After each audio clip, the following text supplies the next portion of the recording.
Ilang araw na nga mga ka-farmers mula nung nanganak si Marimar at tingnan nyo ang kanyang katawan. Parang walang nagbago, parang buntis pa rin siya mga ka-farmers. Kaya ngayong araw ay isi-share ko ang sekreto kung paano mapapanatiling ganito ka-healthy ang ating mga mama goats kahit nanganak siya ng 4. Magandang araw mga ka-farmers.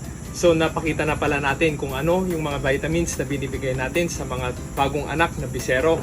So especially if in-feature natin ngayon si Marimar kung saan nanganak siya ng 4. Kaya ngayong araw ay isi-share ko naman sa inyo mga ka-farmers ang iba't ibang vitamins at supplements at kung ano-ano pang injection ang binibigay natin sa ating mga mama goats katulad kay Marimar.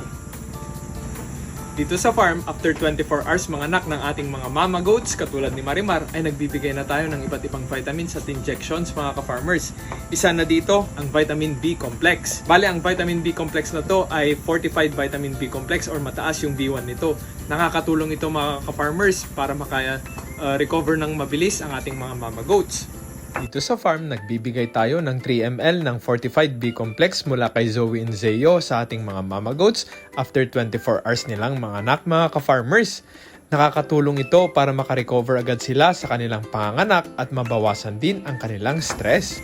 Pinupurga rin natin ang ating mga mama goats mga ka-farmers. Ang gamit pala natin ay ivermectin. Sa mga nagtatanong mga ka-farmers kung naapektuhan nga ba ng pamurga ang milk production ng ating mga mama goats, ay hindi po totoo yun mga ka-farmers. Sa katunayan, napatunayan na din ng pag-aaral na tumataas ang parasitic load or tumataas ang parasitiko sa loob ng ating mga mama goats after nilang manganak. Kaya ito yung time na napakagandang magpurga mga ka-farmers. Sa pagpupurga gamit ang ivermectin, siguraduhin nasa tamang dosing ang inyong ibibigay mga ka-farmers at nasa tamang lugar din kung saan nyo ito i-inject. Bukod sa iba't ibang vitamins, nagbibigay din tayo mga ka-farmers ng calcium supplements sa ating mga mama goats after 24 hours nilang manganak. Nakakatulong ito sa milk production at suporta rin sa bone ng ating mga mama goats at para makaiwas tayo sa tinatawag na milk fever kung saan bumababa ng sobra ang calcium level sa katawan ng ating mga mama goats at yun ay delikado sa kanila. Dito sa farm, para masiguradong mataas ang milk production ng ating mga mama goats, ay nagbibigay tayo ng DCM sa kanila mga ka-farmers. At dahil 4 nga ang anak ni Marimar, ay nagbibigay tayo mga ka-farmers ng 10 ml ng DCM sa kanya every week. At syempre, hindi rin mawawala dyan ang pagbibigay natin ng antibiotics mga ka-farmers.